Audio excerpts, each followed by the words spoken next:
Hello dear learners, welcome you all on my YouTube channel Tester Tutorial. Dear learners, I hope you all are fine and enjoying my videos. In this video today we are going to discuss the chapter wave optics, which is the next chapter after ray optics. Before we took the topics of wave optics, we should know why the branch of optics named as wave optics came in existence. What was the need to develop wave optics? For that, we should look back in the history of the nature of light. For that, here are few facts which are known to us about the light. These facts are: very first, that light is a form of energy. Very easy. We can observe it simply by placing thermometer in the sunlight. If we notice the reading of the thermometer, then it increases as it is exposed to the sunlight. The second, light travels in a straight line. It is also a fact.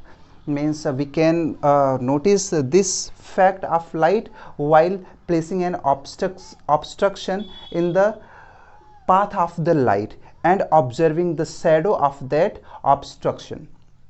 Next one is light travel in vacuum. Obviously light travel in vacuum because the interstellar space, means the space between two planets, is vacuum, and light reaches to us by traveling through this space. So in this way we can say light can travel through vacuum as well. Next, reflection phenomena, refraction phenomena. You studied in class 10th.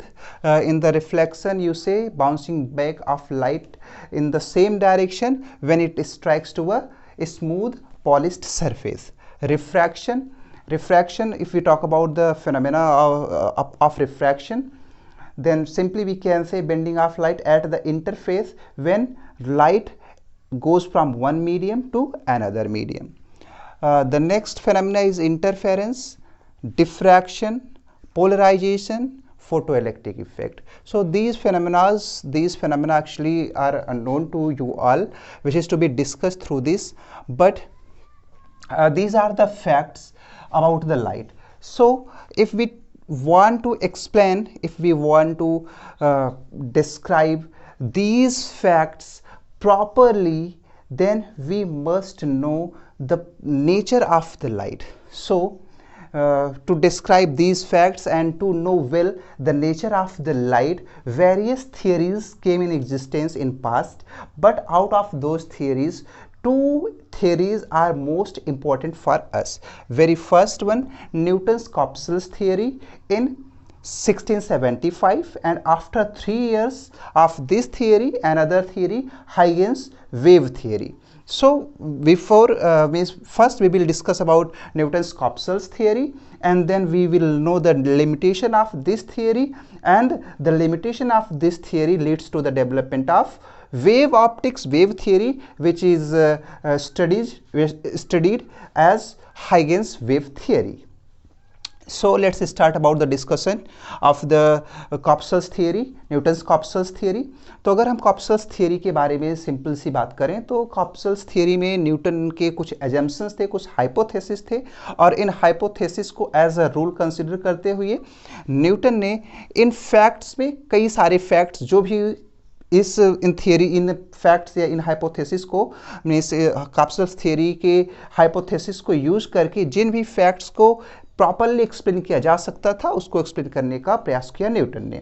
सो अगर हम बात करें what was the assumptions of the Newton's corpuscles theory, then very first assumption, very first hypothesis, he said that all the light sources, means चाहे हम सन की बात करें या फिर किसी लाइट बल्ब की बात करें, ट्यूबलाइट की बात करें, किसी भी सोर्स की बात करें, तो हर एक सोर्स ऑफ लाइट हर एक पॉसिबल डायरेक्शन में, अपने अबाउट हर एक पॉसिबल डायरेक्शन में बहुत ही छोटे परफेक्ट इलास्टिक, आपने क्लास 11th में इलास्टिसिटी पढ़ा. इलास्टिसिटी एक्चुअल में क्या है, आप सिंपली कह सकते हैं इलास्टिसिटी को कंप्रेसिबिलिटी से हमने आपको कंपेयर करके बताया था. मीन्स आप कह सकते हैं कोई भी ऑब्जेक्ट जितना ज़्यादा रिजिड है वो उतना ज़्यादा इलास्टिक है. इलास्टिसिटी या रिजिड होने से एक्चुअल में होता क्या है, जो आप कह सकते हैं कि आपने इलास्टिक कोलिजन फिर बाद में पढ़ा. इलास्टिक कोलिजन में आपने देखा कि जब भी कोई एक इलास्टिक बॉडी दूसरी बॉडी से स्ट्राइक करती है तो कंजर्वेशन ऑफ मोमेंटम होता है, कंजर्वेशन ऑफ काइनेटिक एनर्जी होती है, एटसेट्रा। सो इस वे में आप कह सकते हैं जो भी हर एक source of light टिनी, perfectly elastic और नियरली मासलेस से आप कह सकते हैं वेरी लाइट पार्टिकल्स को हर एक पॉसिबल डायरेक्शन में लगातार इमिट करता है, जिससे कि हम किसी लाइट सोर्स को इल्यूमिनेट होता हुआ देख पाते हैं। कैसे, किस लिए देख पाते हैं? ये इन छोटे परफेक्टली इलास्टिक और लाइट वेट पार्टिकल्स की हेल्प से, जिनको न्यूटन ने कॉप्सल्स कहा। सो कॉप्सल्स आप सिंपली कह सकते हैं, corpuscles means small tiny particles which has these properties. Next assumption में कहा कि ये जो टिनी पार्टिकल्स जिनको आप कॉप्सल्स कह रहे हैं, जिनको न्यूटन ने कॉप्सल्स कहा, हर एक पॉसिबल डायरेक्शन में सोर्स ऑफ लाइट के अबाउट ट्रेवल कर सकते हैं स्पीड ऑफ लाइट से। इसके अलावा अगर ये पार्टिकल्स स्पीड ऑफ लाइट से हर एक पॉसिबल डायरेक्शन में ट्रेवल कर रहे हैं तो इनके पास काइनेटिक एनर्जी है। तो इस तरीके से लाइट के पास या बीम ऑफ लाइट के पास जो एनर्जी है वो किस फॉर्म की है? काइनेटिक एनर्जी के फॉर्म की है। Third postulate, third hypothesis, Newton ने सपोज किया कि जो कॉप्सल्स हैं जब हमारी आईज में इंटर करते हैं, रेटिना से स्ट्राइक करते हैं, तो हमें ऑब्जेक्ट्स दिखाई पड़ते हैं। Fourth and last hypothesis, Newton ने सपोज किया कि जितने भी डिफरेंट कलर्स हैं लाइट के, उन सब डिफरेंट कलर्स के करस्पॉन्डिंग जो कॉप्सल्स की साइज होती है वो डिफरेंट होती है। मीन्स हर एक पर्टिकुलर कलर के पास एक पर्टिकुलर साइज के कॉप्सल्स होते हैं और दूसरे पर्टिकुलर कलर के पास एक दूसरे पर्टिकुलर साइज के कॉप्सल्स होते हैं। जितने कलर्स उतने डिफरेंट कॉप्सल साइज। तो ये थे न्यूटन्स के हाइपोथेसिस, जिनके बेसिस पे न्यूटन ने जो भी फिनोमेना एक्सप्लेन किए जा सकते थे एक्सप्लेन करने का प्रयास किया। इनमें जो वेरी फर्स्ट आप कह सकते हैं लाइट हैज़ एनर्जी, तो बहुत सिंपल सा है। अगर लाइट के पास एनर्जी है, मीन्स अगर लाइट मूव कर रहे हैं, लाइट पार्टिकल मूव कर रहे हैं जिनके पास काइनेटिक एनर्जी है, तो जो भी एनर्जी लाइट के पास है वो किसके फॉर्म में है? काइनेटिक एनर्जी के फॉर्म में है। तो ये जो फर्स्ट फैक्ट था वो काइनेटिक एनर्जी के फॉर्म में न्यूटन ने एक्सप्लेन किया। Second, light travels in straight path. Obvious सी बात है, ये जो टिनी पार्टिकल्स हैं, कॉप्सल्स जिनको आप कह रहे हैं, ये बहुत ही लाइट हैं, वेरी लाइट वेट हैं। तो वेरी लाइट वेट होने से इन पे किसी भी फील्ड का या किसी भी तरीके के फोर्स का कोई इफेक्ट नहीं पड़ता है। अगर किसी फोर्स का कोई इफेक्ट नहीं पड़ता है तो न्यूटन्स फर्स्ट लॉ से आप कह सकते हैं कि जिस भी डायरेक्शन में कॉप्सल्स मूव कर रहे होंगे वो कंटिन्यूसली उसी डायरेक्शन में मूव करते रहेंगे, means in a straight line move करेंगे। नेक्स्ट है can travel in vacuum. Obviously अगर कॉप्सल्स हैं तो फिर वैक्यूम में भी वो ट्रेवल कर सकते हैं, उनको ट्रेवल करने के लिए किसी मीडियम की रिक्वायरमेंट नहीं है। नेक्स्ट है reflection and refraction. So reflection और रिफ्रैक्शन के लिए न्यूटन के कुछ हाइपोथेसिस थे, कुछ उनके एजम्पशंस थे। उन एजम्पशंस को कंसिडर करते हुए न्यूटन ने लॉ ऑफ रिफ्लेक्शन और लॉ ऑफ रिफ्रैक्शन को भी एक्सप्लेन करने का प्रयास किया कॉप्सल्स थ्योरी के बेसिस पे। रिफ्लेक्शन ऑफ लाइट फिनोमेना को एक्सप्लेन करने के लिए न्यूटन ने सपोज किया कि जब भी कॉप्सल किसी रिफ्लेक्टिंग सरफेस के अबाउट पहुंचता है तो उस पे सरफेस के नॉर्मल डायरेक्शन में एक रिपल्सिव फोर्स वर्क करने लगता है। तो चलिए देखते हैं कि किस तरीके से इस हाइपोथेसिस के साथ, इस कॉन्सेप्ट के साथ न्यूटन ने रिफ्लेक्शन ऑफ लाइट को एक्सप्लेन किया। एनी हाउ, तो देखते हैं, सपोज करते हैं कोई एक रिफ्लेक्टिंग सरफेस, यानी रिफ्लेक्टिंग सरफेस एस डैश है। एस डैश के अबाउट जब भी कॉप्सल पहुंचता है तो उस पर रिपल्सिव फोर्स, तो हम सपोज करते हैं कि this is P dash. So जैसे ही कॉप्सल्स पी डैश एस डैश के अबाउट या इसके अंदर एंटर करता है, उस पर रिपल्सिव फोर्स सरफेस के नॉर्मल डायरेक्शन में वर्क करना शुरू कर देता है। मीन्स ये पी डैश जो एस डैश के रिस्पेक्ट में हमने सरफेस कंसिडर किया है, ये actually very close to the surface है। जैसा कि न्यूटन ने कहा कि सरफेस के क्लोज आने पे कॉप्सल सरफेस के नॉर्मल डायरेक्शन में रिपल्सिव फोर्स एक्सपीरियंस करता है। तो इसके बेसिस पे हमने सपोज किया इस सरफेस एस डैश पे कोई पार्टिकल, कोई कॉप्सल किसी सर्टेन एंगल के साथ, जिसको हम सिंपली कहते हैं एंगल ऑफ इंसिडेंस, किसी सर्टेन एंगल, सपोज करते हैं एंगल आई है, वेलोसिटी v है, v वेलोसिटी से आई एंगल के रिस्पेक्ट में स्ट्राइक करता है सरफेस एस एस डैश को। स्ट्राइक करता है मीन्स एस एस डैश की तरफ आता है। तो जैसे ही ये पी पी डैश पे पहुंचता है, कौन पहुंचता है? कॉप्सल पहुंचता है, जो कि लाइट को कॉन्स्टिट्यूट किए हुए है। तो कॉप्सल पे रिपल्सिव फोर्स वर्क करने लगता है। अगर हम देखें इस वेलोसिटी v का इस पॉइंट ए पे, हम सपोज करते हैं दिस इज पॉइंट ए, इस पॉइंट ए पे, जो कि पॉइंट ए पे नॉर्मल से आई डायरेक्शन में वेलोसिटी v है, तो हम कह सकते हैं पॉइंट ए पे वेलोसिटी के दो कंपोनेंट होंगे। Very first parallel to P P dash, simply कह देते हैं A B, and second one normal to P P dash, simply कह सकते हैं A C. So velocity vector v has two component AB which is parallel to PP dash and AC normal to PP dash। तो जैसा कि Newton का supposition था कि जैसे ही PP डैश या इसके अंदर पार्टिकल कॉप्सल इंटर आएगा, उस पर नॉर्मल डायरेक्शन में रिपल्सिव फोर्स लगेगा। तो अगर नॉर्मल डायरेक्शन में कोई फोर्स लग रहा है तो ऑब्वियसली डाउनवर्ड डायरेक्शन में जो वेलोसिटी का कंपोनेंट होगा that component will be affected. और ये जो आपका ए बी कंपोनेंट है, ये ए बी कंपोनेंट वेलोसिटी का अफेक्ट नहीं होगा, क्योंकि ए बी से 90 डिग्री पे एक्चुअल में फोर्स की डायरेक्शन होगी। तो फोर्स ए बी कंपोनेंट को, वेलोसिटी के ए बी कंपोनेंट को अफेक्ट नहीं करेगा, बट नॉर्मल कंपोनेंट ए सी को अफेक्ट करेगा। जैसा कि फोर्स नॉर्मल कंपोनेंट ए सी के अपोजिट डायरेक्शन में है, इसलिए इस कंपोनेंट वेलोसिटी के कंपोनेंट ए सी को लगातार रिड्यूस करेगा। तो इस तरीके से अगर वेलोसिटी का कंपोनेंट ए सी कंपोनेंट लगातार रिड्यूस करेगा और ए बी कंपोनेंट कांस्टेंट बना रहेगा, तो ऑब्वियस सी बात है इस ए बी कंपोनेंट के इन्फ्लुएंस में पार्टिकल ए बी के ही अलोंग मूव करता जाएगा। तो इस तरीके से पार्टिकल कुछ ऐसे मूव करेगा लाइक दिस। और जैसे ही ये surface, real surface, actually virtual surface PP dash है एस एस डैश के अबाउट, रियल सरफेस से स्ट्राइक करेगा, तो वर्टिकल इसका जो नॉर्मल कंपोनेंट है, नॉर्मली डाउनवर्ड कंपोनेंट वेलोसिटी का ए सी है, ये एक्चुअल में रिपल्सिव फोर्स के इन्फ्लुएंस में हो जाएगा जीरो। और जैसे ही जीरो होगा, चूंकि जीरो होने के बावजूद, जीरो होने पर भी जो नॉर्मल डायरेक्शन में फोर्स लग रहा है वो कंटिन्यूसली लगता रहेगा। क्यों? क्योंकि पार्टिकल कॉप्सल वेरी क्लोज है किसके? सरफेस एस एस डैश के। तो ये जो रिपल्सिव फोर्स है, ये रिपल्सिव फोर्स अब इस कॉप्सल को अपोजिट डायरेक्शन में, मींस वेलोसिटी के अपोजिट डायरेक्शन में क्या करेगा? रिपल करेगा। और इस रिपल्सिव फोर्स के इन्फ्लुएंस में कुछ पार्टिकल कुछ ऐसे मूव करके वापस जाएगा। क्योंकि जैसे जैसे पार्टिकल दूर जाता जाएगा सरफेस से, वैसे वैसे इस केस में ये जो इसका नॉर्मल कंपोनेंट है वेलोसिटी का, यहाँ पे अगर हम देखें तो कुछ इस तरीके से हम कह सकते हैं, यहाँ पे हम इसका ये कह सकते हैं रिफ्लेक्टेड कॉप्सल का नॉर्मल के साथ एंगल आर है। तो यहाँ पे भी हम दो कंपोनेंट वेलोसिटी का रख सकेंगे। देखिएगा जरा सा, ये पी पी डैश है, तो यहाँ पे हमारा जो कंपोनेंट आएगा इसको हम कह सकते हैं ई कह देते हैं पॉइंट ई पे, और ये एफ कह देते हैं, ई एफ कंपोनेंट आएगा वेलोसिटी वी का।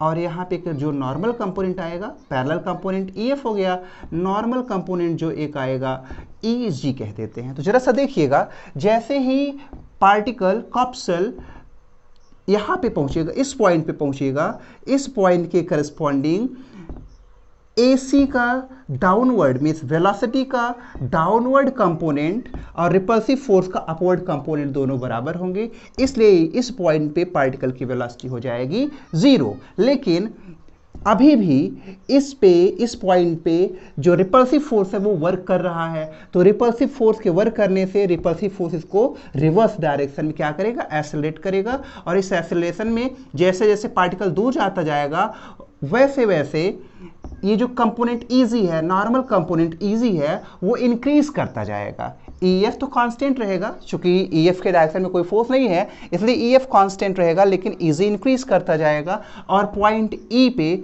जो कि फिर से PP डैश पे लाइव कर रहा है वर्चुअल सरफेस पे, पॉइंट E पे वही सेम कंडीशन कॉप्सल की अचीव हो जाएगी जो पॉइंट A पर थी। It means what? Point E पे जो भी पैरेलल कंपोनेंट वेलोसिटी का था वो दोनों इक्वल होंगे, और जो वर्टिकल कंपोनेंट वेलोसिटी के थे वो दोनों भी इक्वल होंगे। तो इस तरीके से A और E पर अगर हम पैरेलल और वर्टिकल कंपोनेंट को इक्वल करें तो देखिए हमें क्या सिंपली रिजल्ट मिलता है।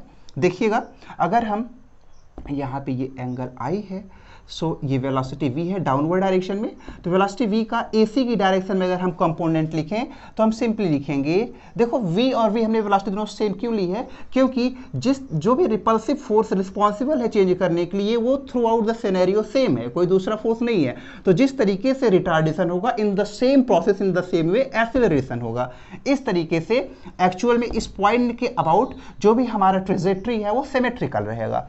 तो अब जरा सा देखिए, हम पॉइंट ए पे वर्टिकल कंपोनेंट की बात करें तो हम सिंपली लिखेंगे v sin i, ध्यान से देखिए, sorry v cos i, not sine actually में, v cos i, AC के करस्पॉन्डिंग v का कंपोनेंट। यहाँ पे अगर हम वर्टिकल कंपोनेंट की बात करें तो यहाँ पे हम लिखेंगे, देखिएगा जब से वेलोसिटी v है, एंगल r है, तो वर्टिकल डायरेक्शन में मीन्स इजी के डायरेक्शन में जो कंपोनेंट है वेलोसिटी का लिखेंगे वो लिखेंगे v cos r। इसी तरीके से अगर हम पैरेलल कंपोनेंट को कंपेयर करें ए और ई पे, तो पैरेलल कंपोनेंट में हम लिखेंगे v sin i ए के लिए, और ई के लिए पैरेलल कंपोनेंट लिखेंगे v sin r। इन दोनों इक्वेशन से जरा सा देखिएगा, अगर हम देखें तो इन दोनों इक्वेशन से हम कंक्लूड कर सकते हैं कि I is equals r, means angle of incidence is equal to the angle of reflection. And this, the second postulate means the second thing, the second law of the reflection is that angle of incidence means incidence ray, incident ray, reflected ray and normal at the point of incidence lies in the same plane. This is also clear, means जो कुछ भी हमने draw कर रखा है वो सब का सब आपके plane of paper of the plane पे लाई कर रहा है या पेपर ऑफ द बोर्ड पे लाई कर रहा है। जैसे कि ये सारे इंसिडेंट रे, रिफ्लेक्टेड रे, नॉर्मल, ये सब के सब इस बोर्ड में लाई कर रहे हैं। आप कॉपी में बनाएंगे तो आपके पेपर के प्लेन पे लाई करेंगे। तो ये सेकेंड लॉ कह सकते हैं। First law angle of incidence equal to the angle of reflection, second law incident ray, reflected ray and normal at the point of incidence are lie same plane. So in this way, by supposing that this repulsive force experienced by the corpuscles near the reflecting surface, laws of reflection can be proved. Now next we have to see refraction of light.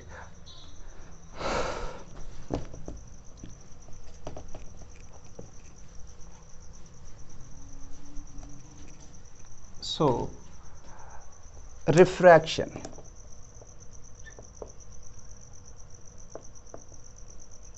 Again refraction के लिए बहुत कुछ नया नहीं, means जब light denser से rare में जा रही है उस सिचुएशन के लिए सपोजिशन सेम था न्यूटन का। न्यूटन ने सपोज किया कि जैसे ही लाइट इंटरफेस पे पहुंचती है तो उसको फिर से सेकेंड मीडियम से रिपल्सिव फोर्स एक्सपीरियंस होता है। चलिए देखते हैं। सेकेंड मीन्स लाइट मीन्स कॉप्सल्स को, कॉप्सल पे एक रिपल्सिव फोर्स सरफेस या सेकेंड मीडियम से नॉर्मल डायरेक्शन पे लगता है, जैसा कि अभी आपने रिफ्लेक्शन में देखा। तो हम चलिए सपोज करते हैं कि ये इंटरफेस है, मीन्स बाउंड्री है दो मीडियम को सेपरेट करने के लिए। तो इस केस में हम यहाँ कह सकते हैं denser medium above the boundary, above the interface S S dash and below rarer medium, rarer medium. So supposition same है कि इस इंटरफेस के अबाउट सर्टेन रीजन तक या सर्टेन डिस्टेंस तक या फिर near the refracting interface corpuscle experiences repulsive force normal to the refracting surface S S dash. मैं क्या कह रहा हूं आप समझिएगा। मैंने कहा कि जब भी कॉप्सल इस इंटरफेस पे जिसके अबव डेंसर मीडियम है, जिसके बिलो रेयर मीडियम है, स्ट्राइक करेगा, तो जैसे ही कॉप्सल एस एस डैश जो कि इंटरफेस है के अबाउट पहुंचेगा, उस पर एक repulsive force S S dash के नॉर्मल डायरेक्शन में वर्क करना शुरू कर देगा। तो हम सपोज करते हैं फिर से एक हाइपोथेटिकल सरफेस, हाइपोथेटिकल बाउंड्री जिसके अंदर कॉप्सल पे रिपल्सिव फोर्स वर्क करना शुरू कर देता है। देखिएगा जरा सा, हम यहां पे सपोज करते हैं P P dash and below to it Q Q Q dash. So in this region means from P dash to Q dash, the corpuscle will experience repulsive force in the normal direction to the s dash. So denser, this is rarer. Okay, fine. For that, the same thing, we are considering a light, oblique light with velocity v1. So at this point, this is angle of incidence I. The same thing, this velocity vector v1 at this point will have two components. First, parallel to pp dash, suppose this is point A and this is C and this is D. So velocity v1 has two components along AC, which is parallel to the pp dash hypothetical surface, AD, which is normal to the hypothetical surface. Again the same thing, जो भी repulsive force लग रहा है वो इस S dash या P dash के normal direction में लगेगा। तो अगर पी डैश के नॉर्मल डायरेक्शन में लगेगा तो उस केस में फिर से जरा देखिएगा, ये जो एडी कंपोनेंट है, जैसा कि लास्ट टाइम हमने कहा था, एडी कंपोनेंट, नॉर्मल कंपोनेंट इस रिपल्सिव फोर्स से अफेक्टेड होगा, प्रभावित होगा, जबकि एसी जो कि पी डैश के पैरेलल है और रिपल्सिव फोर्स पी डैश के नॉर्मल है, इसलिए वेलोसिटी का जो भी कंपोनेंट एसी के डायरेक्शन में होगा उस पर कोई भी इफेक्ट इस रिपल्सिव फोर्स का नहीं पड़ेगा। तो इस केस में जैसे ही पार्टिकल डाउनवर्ड मूव करेगा, means towards the surface S dash move करेगा, कंटिन्यूअसली उस पर रिपल्सिव फोर्स वर्क करता रहेगा और इस रिपल्सिव फोर्स के अगेंस्ट ये जो नॉर्मल कंपोनेंट वेलोसिटी का है एडी, वो कंटिन्यूअसली डिक्रीज करता जाएगा, जबकि एसी कांस्टेंट बना रहेगा।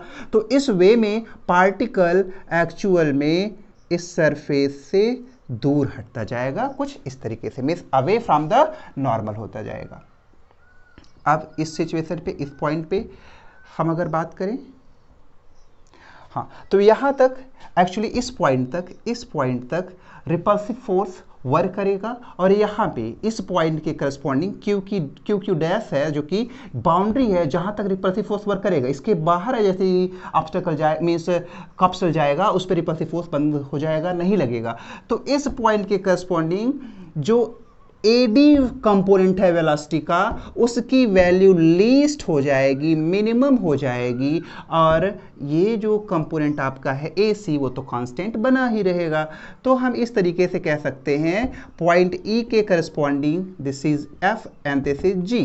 Vector means velocity component EG has its least value while EF, which is parallel component, has the same value as at D.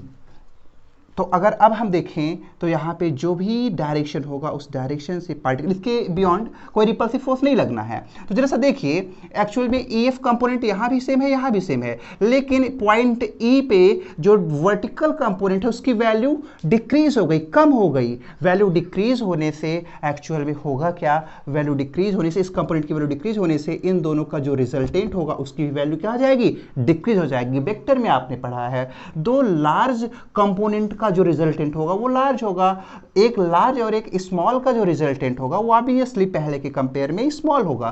तो इस तरीके से यहाँ पे जो भी वेलोसिटी का रिजल्टेंट आएगा पॉइंट ए के कंपेयर में क्या होगा, वो लेसर होगा। हम सपोज करते हैं ये जो कंपोनेंट आता है ये V2 आता है। So this is the angle of refraction R. Let us see. So this is all about the hypothesis of Newton to explain law of refraction or refraction of light. अब जरा सा देखिएगा, अगर हम इस A और D पे refraction को अप्लाई करें तो जरा सा हम सिंपली कहेंगे इस पॉइंट A और E पे जो पैरेलल कंपोनेंट हैं, पैरेलल कंपोनेंट दोनों सेम है। तो अगर हम इस point, this is angle I, so I A पे और E पे वेलोसिटी के पैरेलल कंपोनेंट्स को अगर हम इक्वल करें तो देखिए क्या आएगा। पैरेलल कंपोनेंट यहाँ पे आएगा V1 sin I equals E पे जो पैरेलल कंपोनेंट आएगा वेलोसिटी का वो आएगा V2 sin R। और अगर जरा हम इसको लिखें sin I upon sin R is equals V2 upon V1 is equals constant, जिसको आप सिंपली क्या कहते हैं, स्नेल्स लॉ कहते हैं। तो इस तरीके से जो आपका हाइपोथेसिस है मीन्स स्नेल्स लॉ का मीन्स लॉज ऑफ रिफ्रैक्शन का वो फुलफिल हो जाता है। जरा और आगे देखिएगा, बहुत ही एक इंटरेस्टिंग रिजल्ट क्या है एक्चुअल में, क्लियरली आप इस फिगर से देख सकते हैं।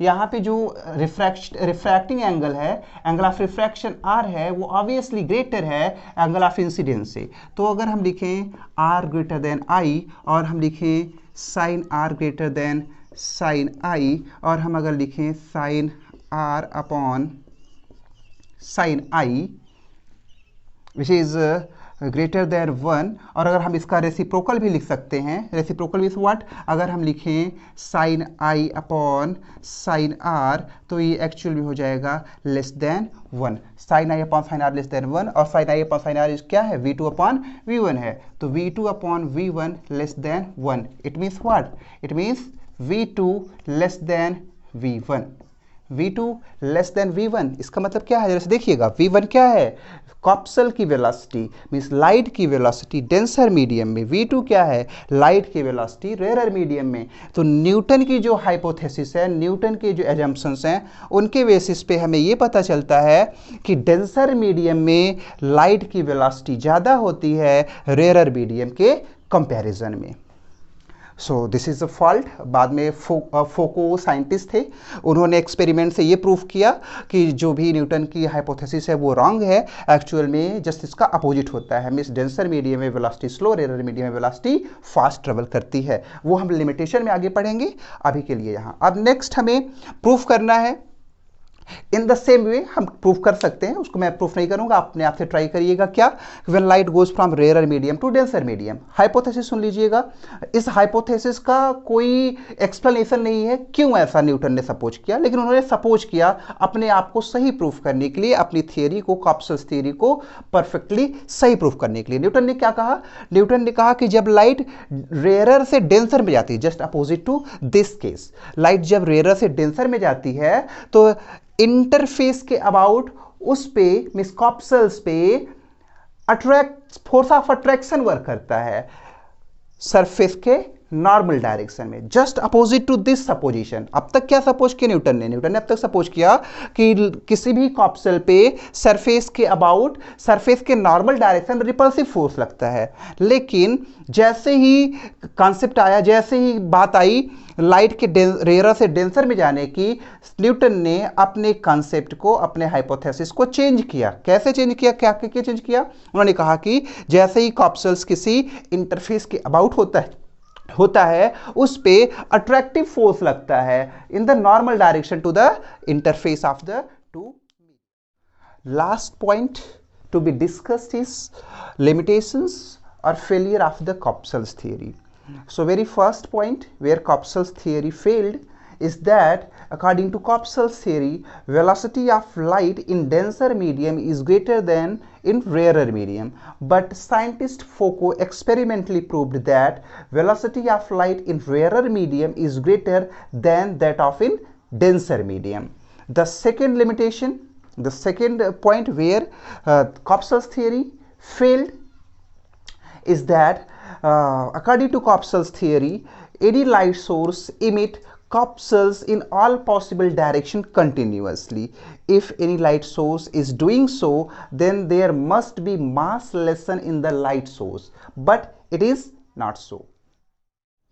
Third limitation of the Copseler theory was that it couldn't explain the phenomena of interference, diffraction and polarization of light.